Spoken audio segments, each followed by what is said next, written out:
was born here in 1943, so I guess it would be 77 years. So you've lived here all your life? Since February the 3rd, 43, I've been here. In Columbia specifically? I was born in the Daly Hospital there on 2nd Street. In Columbia High School? Right there by the elementary school on that corner. That was a hospital one time. The Daly Hospital. Okay. Born February the 3rd of 43. Okay. I've been here all my life.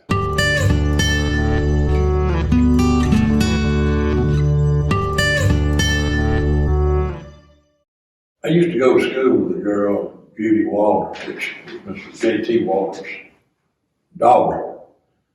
And I had been on the funeral before. I had some people that passed away, and I was at the funeral home. And I always noticed her daddy, J.T. Walters, was caring and concerned he was about helping people. And I kept thinking about that. And I got in high school, and they wanted to write a career paper. So I picked funeral director as mine. So I wrote a career paper for in my high school, I think junior, senior year, whenever you did it. And that's what I wrote it on. And there were 2 people in our class of 88 people that wrote career papers on the subject that they turned out to be. Well, I was one of them. You're one. Somebody else I forgot, but there was 2 of us, and I was one of them.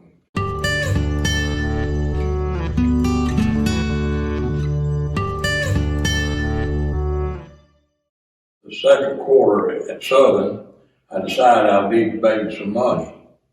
So I quit, laid out at Southern. So my uncle and aunt lived run Flores right in front of the funeral on Barge Flores.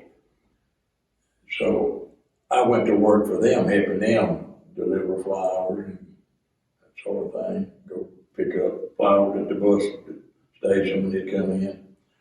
And from that, I would carry them over right to get them made. I'd go up to the funeral home and put them out when they had people and put them out for visitations. And Mr. Smith, the manager at Colonial, he asked me one day, David, could I get you to help with some when you're not busy over there?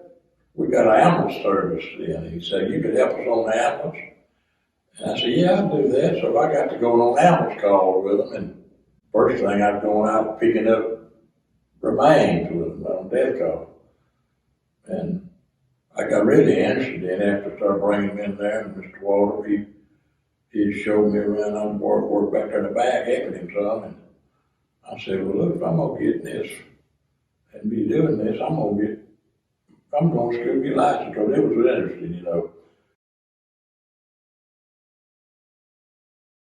Worked there for a little while, and then I decided I'd go ahead and I got on the apprenticeship program. I felt fortunate because he was a person that cared, he was really conscientious, and he'd show you and he'd do it the right way, and that's the best way to learn. If you're going to learn something, learn it the right way. And if you halfway learn it, you're still not much better off. So I was fortunate.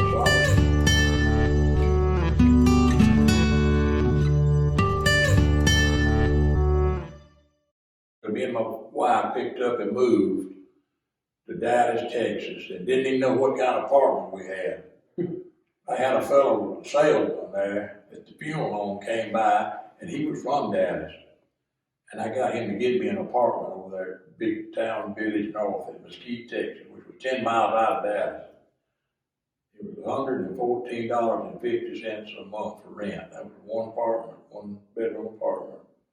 And so I went on out there. We had 2 cars loaded, everything we had about you know, just to move out there and get set up. So we got over there and moved in, and I had to go around and look around, find a school and everything. It wasn't like having a phone or a tracker where you can go right where you go. Back then, you had to use a map. You had to use a map. So anyway, we went over there and I got in school, and I stayed and served. I had an apprenticeship served before I went over there. Back then you could do that, and then you go to school.